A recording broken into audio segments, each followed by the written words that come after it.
Yo, what is going on, part-timers? Zach here. In today's video, we're going to be talking about Punishing Gray Raven. I wanted to go over this mess hall chatter extra. So this is something that they do every once in a while. A lot of times they talk about hot fixes, all kinds of different things they're adding to the game, but this time they are talking about statistics up to 12/22/2020. So this did just come out a couple days ago on the Twitter, but I wanted to go over it because basically it's just showing the statistics for all kinds of different metrics like cog spent and all this kind of cool stuff. And I thought it was pretty cute. So I was like, you know what, let's go ahead and jump into it. So the first one is going to be the cogs that all commandants sent. You can see that this is a huge number. And then you can see down here, it says equal to the cost of producing 15 billion construct soldiers.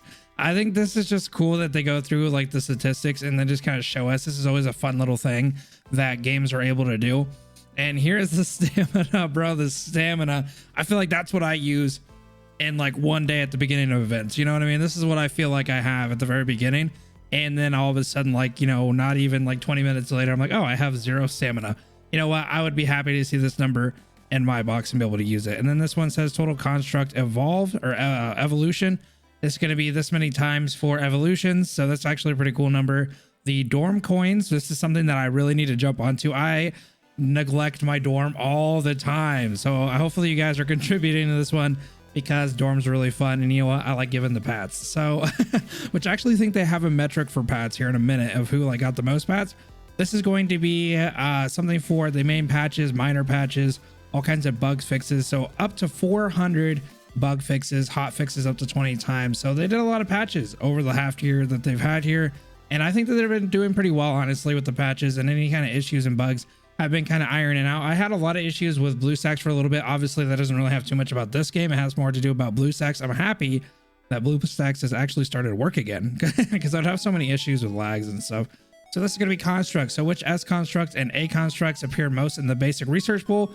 We got our girl S rank Liv, which, you know, I was actually a little surprised about that. I thought maybe Cam, maybe it's just because I got lucky on my S rank Cam. But S rank Liv is actually a really good one. So I'm surprised she's been the most S rank for the basic research pool. And then we got Dawn. I was pretty much expecting this one for A rank because Lucia Dawn is just everywhere. I seem to get her every single time that I pull. Basically every single A rank seems to be her or an A Liv. So it's nice to see that they have these statistics. So going into the next one, I really like this statistic here. So it's which S construct accidentally appeared most in the arrival research pool except for the picked one. And we got Cam. Now the cool thing about Cam, the S rank Cam, is they decided to use this skin for him, and I cannot think of a better skin for him. And the fact that Karen's over here just kind of mad, but she has a watermelon, and then Nanami is just happy to be there. I love the way that they use some of the different graphics. I absolutely think this is one of the cutest things. And this is going to be the most evolved construct to SS plus, and that's going to be Liv Lux. I really expected this one because this is one of those characters that, first off, are pretty easy to get to that point, and a lot of people just take it into consideration because she is like one of the most versatile healers when it comes, or at least in my opinion anyway. She's one of the most versatile kind of units and one of the characters you want to get up there the most. So I feel like a lot of people put a lot of time and effort into her. And then the dorm pad. Oh yeah, so this is the one that I was talking about. So the dorm padded most is going to be Lucia Lotus. This is, I think this is one just because you pretty much get her at the beginning, and a lot of people just probably throw her into the dorm and then they just pick her from the beginning. I always do Cam. I don't know what it is. If I had this Cam, I would be petting him every single day, or patting him, I guess is the word to use. So this next one's going to be just a little bit more about the combat. It talks about Alpha, it talks about Cam and some of their catchphrases. You can see Alpha is just always talking. She seems to be saying that continuously whenever I'm fighting as her.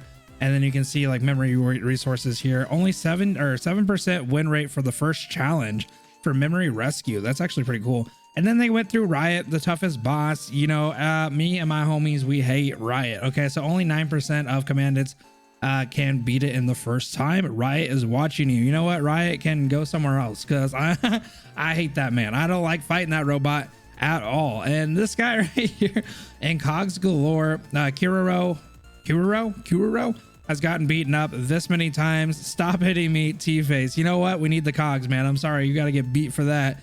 And then Hall of Fame. I actually like that they did this. This is really cool. So these are commandants that have been so excellent in the recent half year. We can see the first one here is talking about evolving all constructs to SS plus. So we're talking about the biggest whale, basically the first whale of its kind. The 7th consecutive champion in Pancage events, and Pancage score record keeper. So this is going to be the big as well of any server, I'm guessing, which, you know what, hey, props to you if you got the money to spend and you're able to keep up there in the records. This next one's going to be the first commandant to clear the border pack. So that was actually kind of cool, because this is just something that I'm guessing just whoever went in first and was able to clear it got this reward. And then the first commandant to clear chapter 1.9 of Stronghold, and then the commandant crafts the most decors. So this person probably contributed to a lot of pats and a lot of different dorm coins.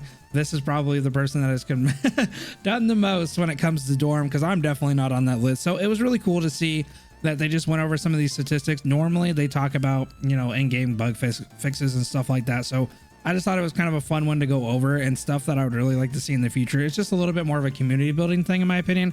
It just gives you an idea of like what statistics are looking like. I would love to see some more of this stuff as they go into like the 1 year anniversary, which I'm guessing they would do if they got some positive stuff. But anyway, guys, I'm going to go ahead and leave it there. Have a good rest of your night, guys. Peace.